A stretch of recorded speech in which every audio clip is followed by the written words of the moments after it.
Isaiah chapter 62.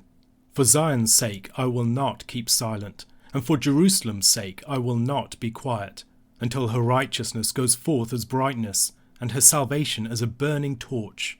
The nations shall see your righteousness, and all the kings your glory, and you shall be called by a new name that the mouth of the Lord will give.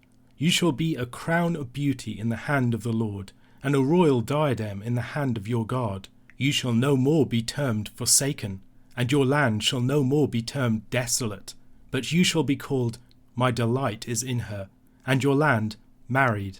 For the Lord delights in you, and your land shall be married. For as a young man marries a young woman, so shall your sons marry you, and as the bridegroom rejoices over the bride, so shall your God rejoice over you.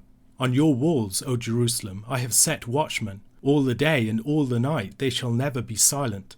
You who put the Lord in remembrance, take no rest, and give him no rest until he establishes Jerusalem and makes it a praise in the earth. The Lord has sworn by his right hand and by his mighty arm, I will not again give your grain to be food for your enemies, and foreigners shall not drink your wine for which you have laboured. But those who garner it shall eat it and praise the Lord, and those who gather it shall drink it in the courts of my sanctuary. Go through the gates, prepare the way for the people. Build up the highway, clear it of stones, lift up a signal over the peoples. Behold, the Lord has proclaimed to the end of the earth. Say to the daughter of Zion, Behold, your salvation comes. Behold, his reward is with him, and his recompense before him. And they shall be called the holy people, the redeemed of the Lord. And you shall be called, sought out, a city not forsaken. Isaiah chapter 62 continues and concludes the chapters declaring the Lord's salvation that began in chapter 60. These chapters form the heart of the last section of the book. In many of the proposed orderings of the structure of this section, John Goldingay's being one example, it forms a bookend with chapter 60 around chapter 61, which, with the proclamation of the day of the Lord's favour, lies at the centre. Chapter 61 ended with the following statement, I will greatly rejoice in the Lord. My soul shall exult in my God, for he has clothed me with the garments of salvation. He has covered me with the robe of righteousness, as a bridegroom decks himself like a priest with a beautiful headdress, and as a bride adorns herself with her jewels. For as the earth brings forth its sprouts, and as a garden causes what is sown in it to sprout up, so the Lord God will cause righteousness and praise to sprout up before all the nations. Discussing those verses, we considered who might be the speaker, considering the possibility, held by several commentators, that it might be Zion.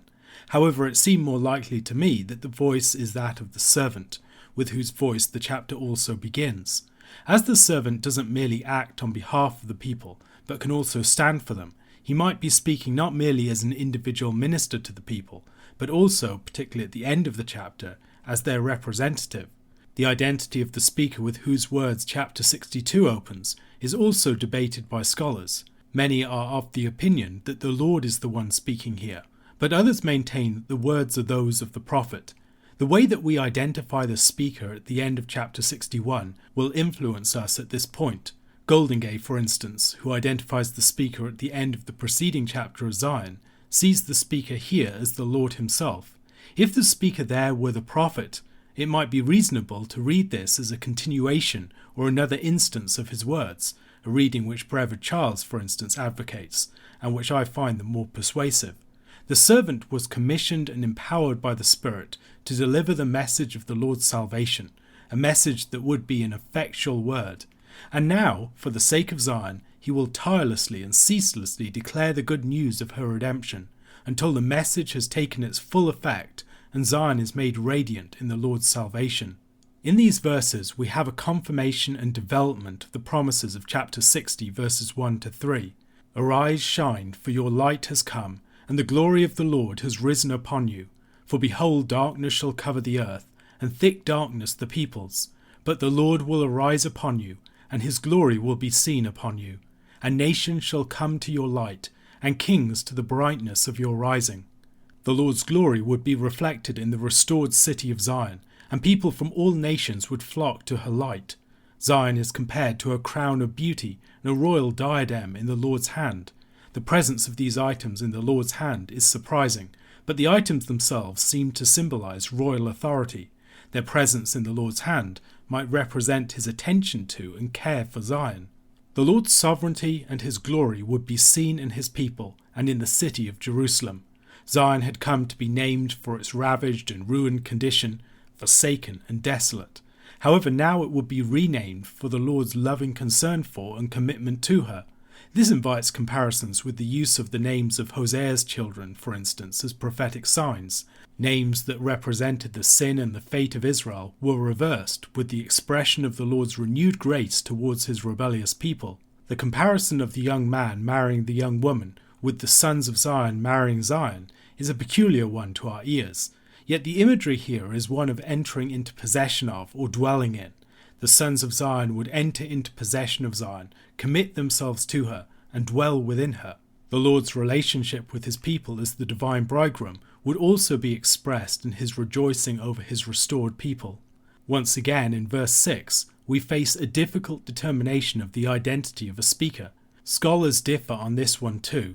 Some understand it to be the Lord's voice, others that it is the voice of the prophet. Consideration of the identity of the watchmen will likely play into our decision. The task that the watchmen are given is determined prayer and intercession for the good of the city. Their task seems to differ from that of the watchmen who announced the return of the Lord to Zion earlier in the book, or the prophetic watchmen in Ezekiel who were called to warn the people of approaching danger. John Oswalt favours identifying these watchmen as angelic beings commissioned by the Lord to intercede for Zion. I'm more inclined to see them, with Brother Charles, as helpers for the prophet and appointed by him, the voice being that of the prophet once again. Persistent prayer would be made for the city, confident that the Lord would hear their petitions. The Lord had brought bitter judgments on the people on account of their former unfaithfulness, but now all of that would be a matter of the past. The produce of the land would no longer be plundered, but would be enjoyed and feasted upon in the presence of the Lord. The chapter and the section that began with chapter 60 concludes in verses 10 to 12. Once more, Jerusalem is assured of the nearness of its redemption. In chapter 57, verse 14, it was promised, "And it shall be said, build up, prepare the way, remove every obstruction from my people's way." Here the highway is being built up as promised. These verses also return to the language and imagery of places like chapter 40, with verse 10 of that chapter substantially repeated here. Verses 9 and 10 of chapter 40 read as follows: "Go on up to a high mountain, O Zion, herald of good news. Lift up your voice with strength, O Jerusalem, herald of good news. Lift it up, fear not. Say to the cities of Judah, behold your God.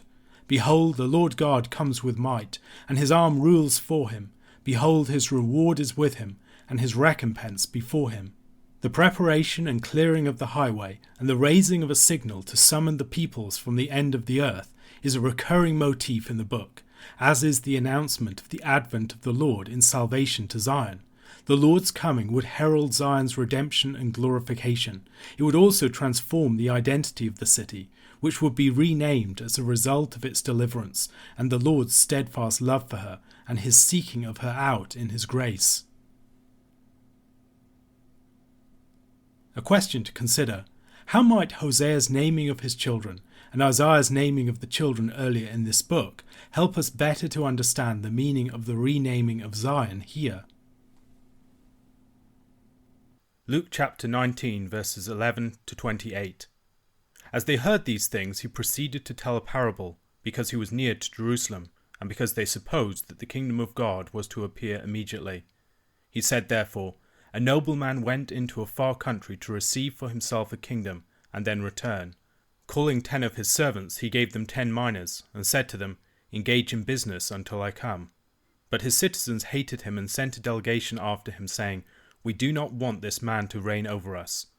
When he returned, having received the kingdom, he ordered these servants to whom he had given the money to be called to him, that he might know what they had gained by doing business.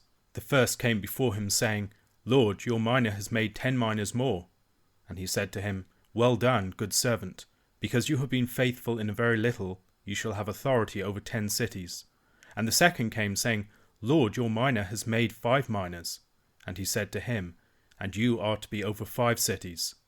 Then another came, saying, Lord, here is your mina, which I kept laid away in a handkerchief, for I was afraid of you, because you are a severe man. You take what you did not deposit, and reap what you did not sow. He said to him, I will condemn you with your own words, you wicked servant. You knew that I was a severe man, taking what I did not deposit, and reaping what I did not sow? Why then did you not put my money in the bank, and at my coming I might have collected it with interest? And he said to those who stood by, Take the mina from him, and give it to the one who has the 10 minas. And they said to him, Lord, he has 10 minas. I tell you that to every one who has, more will be given, but from the one who has not, even what he has will be taken away. But as for these enemies of mine, who did not want me to reign over them, bring them here, and slaughter them before me. And when he had said these things, he went on ahead, going up to Jerusalem. Jesus' parable of the minas in Luke chapter 19 is similar to the parable of the talents in Matthew chapter 25, albeit with some variations.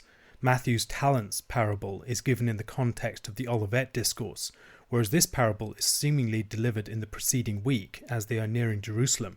It is a response to the belief that the kingdom is going to appear imminently. Rather, Jesus teaches there will be an interval of time, and it won't appear in the form that some expect. Jesus speaks of a nobleman who must first go away and receive a kingdom. Matthew's parable lacks this entire subplot of the nobleman going to receive a kingdom and his relationship with his rebellious citizens. The departing nobleman would remind the Jews of Archelaus, Herod the Great's son, who had gone to Rome to petition Caesar Augustus for the kingdom of his father in 4 BC, followed by a deputation of Jews who protested against his rule. These resonances would have come to many hearers' minds. In this parable, it's minas instead of talents. Matthew emphasizes difference in the initial distribution of his talents, whereas Luke has equal initial distribution, but sharply different outcomes. Matthew's talents are truly immense sums of money, whereas Luke's minas are just a few months' wages. In both cases, however, they're to be used for trade, and the importance is to be found ready for judgment, having been proved faithful in what has been committed to your charge. The time of testing will reveal the work of people. Those who are faithful are given immense rewards in proportion to their success in managing very small sums. This might harken back to Jesus' teaching in the context of the parable of the shrewd manager in Luke chapter 16 verses 9 to 12. And I tell you, make friends for yourselves by means of unrighteous wealth, so that when it fails, they may receive you into the eternal dwellings. One who is faithful in very little is also faithful in much, and one who is dishonest in a very little is also dishonest in much. If then you have not been faithful in the unrighteous wealth, who will entrust to you the true riches? And if you have not been faithful in that which is another's, who will give you that which is your own? The contrast between the small sum that is managed and the great reward that is given for managing it is far more sharply drawn in Luke's minas parable than it is in Matthew's talents parable. Here, for faithfully managing a few months' wages, they get the rule of whole cities. The parable, it seems to me, is referring to AD 70, not to the end of all things, the nobleman who has received his father's kingdom returning and judging his servants and his rebellious subjects, is Christ, returning to judge his people and the land in AD 70. The fact that the judgment of Christ is not going to happen immediately does not mean it's referring to some point in the very long distant future, thousands of years hence. The first two servants are rewarded with different levels of responsibility. The final servant, however, is lazy and indolent. He doesn't think that he has anything personally to gain from acting as a faithful steward of his master. He ventured nothing, he just sought to avoid losing it. And importantly, his behaviour was based upon a perception of his master that was uncharitable and false. We could maybe think of this in terms of a form of faith that is merely concerned with preserving what we have for our own sake, rather than actually doing something with the gifts and the other things that have been entrusted to us. The wealth entrusted to the sterile service of the unfaithful servant is then handed over to the most fruitful and faithful servant. And the parable ends with the destruction of the wicked and rebellious subjects. This is similar to the parable of the wicked vine dressers in various ways. Here the citizens who rebel are the Israelites who will not receive Christ, who has gone away and received his kingdom, and they reject him, persecuting his servants in the church and seeking to destroy them. The consequence of this is that they are brought before this new king and destroyed themselves. This parable is in some respects a surprising response to the expectation of the disciples that the kingdom would appear immediately. They are going to Jerusalem, and yet this is not going to be the time when the kingdom appears. Christ, the nobleman in the passage, is going to have to go away and receive his kingdom from his Father, and then he's going to come back, and then he's going to judge the people who have rejected him. The destruction of the rebellious citizens will be the sign of the Son of Man in heaven, the sign that he has received his kingdom. It will also involve judgment and blessing for his servants. Those who are faithful will expand in their responsibilities, and those who have been unfaithful will be condemned. A question to consider. The mina is taken from the wicked servant and given to the servant with the 10 minas. What is the significance of this detail of the parable?